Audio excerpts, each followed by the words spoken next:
So this question goes out to the people that read the Krakoan era, or at least watching my videos back then. Was Kitty right to do what she did? Please let me know in the comments. Like I said, if you were rocking with me back then, you know how I feel. My name is Dorian. This is SEM Comics. We're continuing our coverage of Exceptional X-Men with number 5. Our story starts off what it says feels like a lifetime ago, but it was actually X-Men number 25 from 2023. This was the issue right after the 3rd annual Hellfire Gala. It was one of my favorite issues, where Kitty went into assassin mode and was clapping cheeks in that one. She killed 11 people.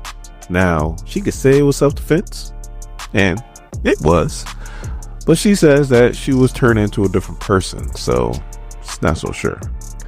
So then we cut to Japan, where she goes to like this tailor shop and she's talking to a guy, and she says in Japanese, "Clouds gather. Do you have something for harsh winds?" And he goes, "Certainly. One moment." As she's waiting, all of a sudden 2 ninjas pop up with knives, and she goes, "Sure, why not?" So what I mean, she put it on these ninjas. She put it on these ninjas. And there's at least like 6 or 7 of them. So as she wipes the blood off her face, all of a sudden all she hears is, "I would have never guessed it was you, Kitty Pryde." And it's Yukio.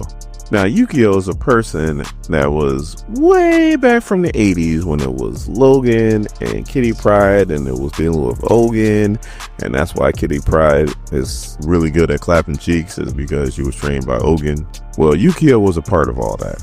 So she's there to pretty much get her ninja suit. Again, if you read the Krakoan era, then you know exactly what I'm talking about. And Yukio is like, "Look, you don't have to do this." And Kitty Pryde's like, "Yes, I do." And she goes like, "No, you don't. You have a choice. You don't have to go down this road."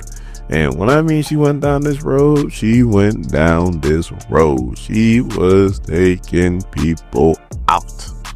And I was loving every minute of it.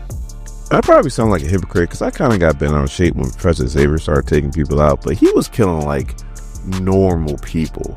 Like, I didn't care. I didn't give 2 shits how many people got killed in Orcus, like, and most of them died. I mean, the majority of them died. And Kitty was there for a lot of them, so you can kind of see why she was like, "You know what, I'm done being an X-Men," because she went to some dark places, but she kind of had to. But Tao doesn't see it that way. She is on her high horse, talking about Kitty is just a no good murderer. So Bobby and Emma are trying to tell her that she doesn't know the whole story, because she does not know the whole story. But this girl is headstrong. Like, she might as well be a Wolverine, as hard-headed she is.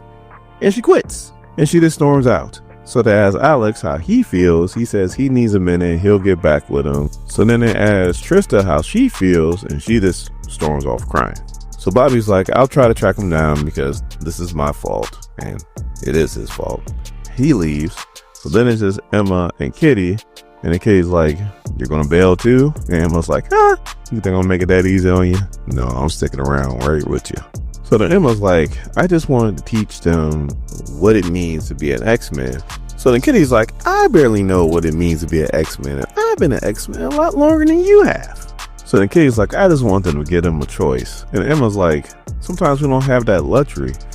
And then Kitty's like, "No, I don't want to hear it. I don't want them fighting someone else's war." And then Emma's like, "Krakoa?" And then Kitty's like, "They have nothing to do with Krakoa." And then Emma just gets up screaming, "No, it has everything to do with Krakoa."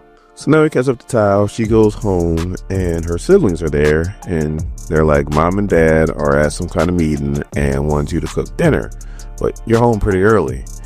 And they're like, "Why are you home early?" And she's like, "So I can cook dinner for you guys. Why else would I be home early?" So as Tao's chilling in her room, her little cousin comes over. She gets called out. Come to find out, her little cousin's mutant gene just activated. So she's telling Tao that her friends at school are telling her to fix herself, that there's some app that can help her with that. All she has to do is send in like a sample, either hair or saliva or something like that. So then Tao's like, "Are these kids messing with you?" And she's like, "I guess you could say that." So Tao's like, "Don't worry, I'll be at school tomorrow and I'll be there to help you out." So then we cut to the next day, and Tao shows up at her little cousin's school, and she's like, are those your friends over there? And she goes, yeah. So her little cousin's like, are you going to talk to them in private? She couldn't even finish the word. Tao goes over and starts yelling at these 6th graders to leave her cousin alone, and so on and so forth. And it starts yelling at the other 6th graders like, you don't mess with this little girl.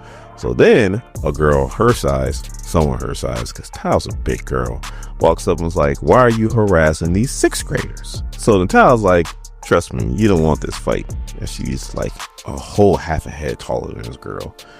And the girl's like, no, I do. And she punches at Tao. She turns invisible. And then everybody's like, oh, she's a mutant too. But unfortunately, Tao stopped her training, so she doesn't know how to turn back. So nobody can see her, but everybody's looking at her cousin.